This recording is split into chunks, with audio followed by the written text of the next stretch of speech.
Sir 4 number যে math আমাদের, তো 4 নাম্বার ম্যাথে কি বলছে স্যার, আমরা একটু যদি উদ্দীপকটা দেখি। এইটা হইতেছে এইখানে একটা শব্দ উৎপন্ন হয়েছে, এস এর কাছাকাছি কোনো ব্যক্তি আর প্রতিফলকে বাধা পেয়ে শব্দ 3 সেকেন্ড পর শুনতে পায়। ঠিক আছে, এস এর কাছে কোনো ব্যক্তি আর কোনো একটা ব্যক্তি আর প্রতিফলকে বাধা পেয়ে 3 সেকেন্ড পর শব্দ শুনতে পায়। এইখানে একটা শব্দ উৎপন্ন হয়েছে, সেই শব্দ এই যে একটা প্রতিফলক আর এখানে বাড়ি খায়া 3 সেকেন্ড পর আসছে। বাতাস পানিতে শব্দের বেগ দিছে, গতে বলছে এস ও আর এর মধ্যবর্তী দূরত্ব। স্যার এস থেকে আর এর মধ্যবর্তী দূরত্ব চাইছে। স্যার এই যে এস এ হয়েছে শব্দ উৎপন্ন হয়েছে, এটা প্রতিফলকে বাড়ি খায়া 3 সেকেন্ড পর শুনতে পায়। এস এর কাছে কোনো ব্যক্তি আর, এই যে এখানে একটা ব্যক্তি শব্দ করছে, সেটা এই প্রতিফলকে বাড়ি খেয়ে এখানে আসছে 3 সেকেন্ড পর।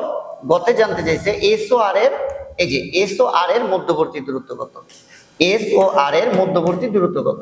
তো স্যার 2d = vt, প্রতিধ্বনির অঙ্ক। 2d = vt, তো আমরা দূরত্ব বের করব। d = কি, vt/2। d = v, বেগ, শব্দের বেগ। স্যার এখানে শব্দের বেগ কোনো তাপমাত্রা দেওয়া নাই, তাহলে বাতাসের শব্দের বেগ কত, 332।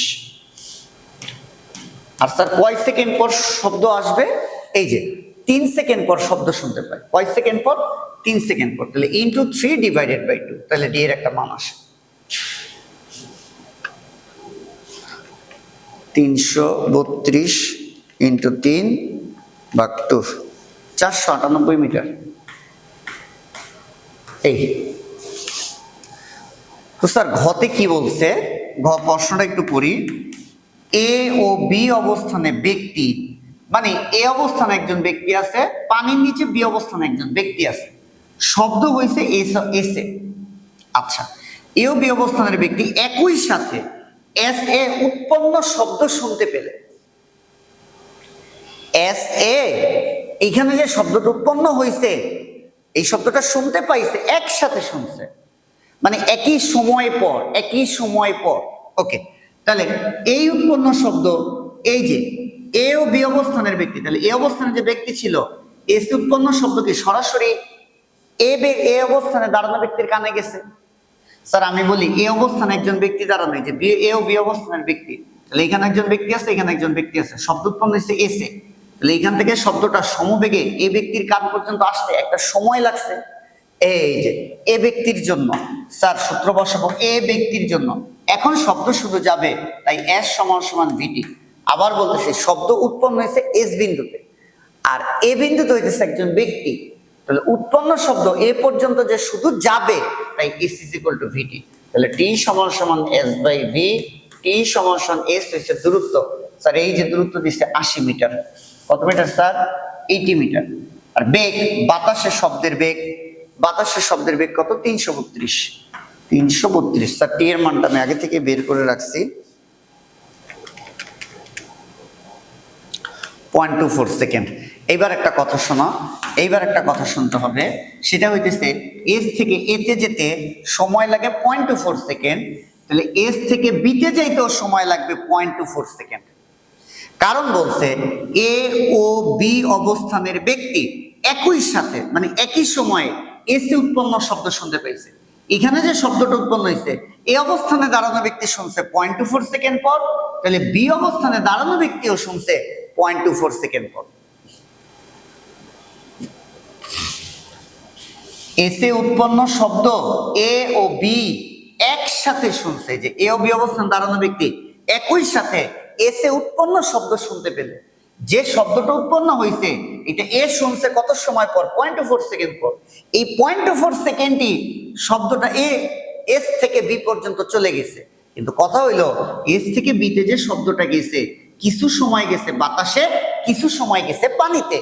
এই কারণে লিখছি বি ব্যক্তির জন্য, এই যে বি ব্যক্তির জন্য ফার্স্টে লিখছি এস অবস্থানে উৎপন্ন শব্দ পানির পৃষ্ঠে যেতে সময় লাগে। স্যার এই শব্দটা পানির পৃষ্ঠে যে এতটুকু যেতে সময় লাগে, এই যে এতটুকু যেতে সময় লাগে, শব্দ তো স্যার সমবেগে যায়, তাই S = VT, T1 সমান S by V। Sir S এখানে H, স্যার এই যে কতটুকু হাইট গেছে শব্দ বায়ু মাধ্যমে, খেয়াল করো, এই যে 10 মিটার দেওয়া, এই যে এই দূরত্বটা, এই যে এতটুকু দেওয়া 10 মিটার, বাতাসের মধ্যে কতটুকু দূরত্ব অতিক্রম করছে স্যার? 10 মিটার, এই যে 10। তাহলে বেগও বাতাসের শব্দের বেগ কত? 330, সরি স্যার 332। ঠিক আছে, এবার দেখো আমি কি লিখছি। আমরা এই T1 এর হিসাব করছি, T1 এর হিসাব করছি কিন্তু এতটুকু। এরপরে এই শব্দটা পানির ভিতরে গেছে এই যে এতটুকু, তাহলে পানির ভিতরে যেতে সময় লাগছে T2। তাহলে পানির পৃষ্ঠ হতে পুকুরের গভীরে যেতে সময় লাগে, এই যে এটা পানির পৃষ্ঠ আর পুকুরের গভীরে বিতে লোক দাঁড়ানো, তাহলে এতটুকু নামতে সময় কতটুকু লাগছে সেটা বের করি। যাইতেছে কিন্তু শব্দ, তাহলে সমবেগে যাবে। তাহলে সমবেগের সূত্র কি? সমবেগের সূত্র হইতেছে স্যার s = vt, এটা হইতেছে T2, তাহলে s/v। এইবার স্যার s, এই গভীরতা তো আমি জানি না, এই গভীরতা তো আমি জানি না, এই যে এই গভীরতা এটা ধরে নিলাম h। তাহলে স্যার s এর জায়গায় আমি লিখলাম h, এবার v। এইবার শব্দটা যাবে পানির ভিতর দিয়া, শব্দ যেতেছে স্যার পানির ভিতর দিয়া, তাহলে বেগ হবে হইতেছে পানি মাধ্যমের বেগ, পানিতে বেগ দিয়ে দিচ্ছে 1450। স্যার একটু ভালো করে খেয়াল করতে হবে, আমার এস এ উৎপন্ন শব্দ এতে যাইতে সময় লাগছে 0.24 সেকেন্ড, এই শব্দ বিতে যাইতে সময় লাগছে 0.24 সেকেন্ড, কারণ বলছে এ ও বি অবস্থানের ব্যক্তি একই সাথে এস এ উৎপন্ন শব্দ শুনছে। কিন্তু এই জায়গাটায় বায়ু মাধ্যমের জন্য সময় আমি ধরে দিচ্ছি T1, আর পানিতে যাইতে সময় লাগছে T2। এই T1 মানে এই যে এই সময়টা হইতেছে 0.24 সেকেন্ড, তাহলে এই টোটাল সময়টা হইতেছে 0.24 সেকেন্ড। কিন্তু টোটাল সময়টার মধ্যে কিছু সময় বাতাসে গেছে, কিছু সময় পানিতে গেছে, তাহলে এই যে T1 আর এই যে T1 আর T2 যোগ করলে হবে 0.24। আরেকবার বলতেছি, এ ও বি অবস্থানে দাঁড়ানো ব্যক্তি একই সাথে এস এ উৎপন্ন শব্দ শুনছে, তাহলে এস এ উৎপন্ন শব্দ এ ব্যক্তির কানে গেছে 0.24 সেকেন্ড পর।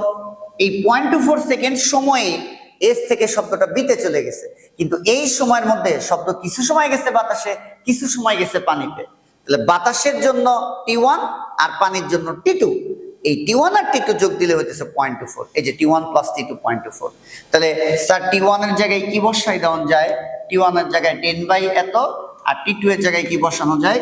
h/1450 0.24। স্যার এখানে h/1450 লিখছি, একটু ওই পাশে নিয়ে বিয়োগ করে h এর একটা মান পাইছি। জানতেই চাইছে প্রশ্নটায় পুকুরটির পানির গভীরতা কত, এই যে স্যার পুকুরের পানির গভীরতা, স্যার জানতেই চাইছে পুকুরে পানির গভীরতা কত, তো আমরা পুকুরের পানির গভীরতা বের করে ফেলছি এই সূত্র দিয়ে, এইচ এর মানটা।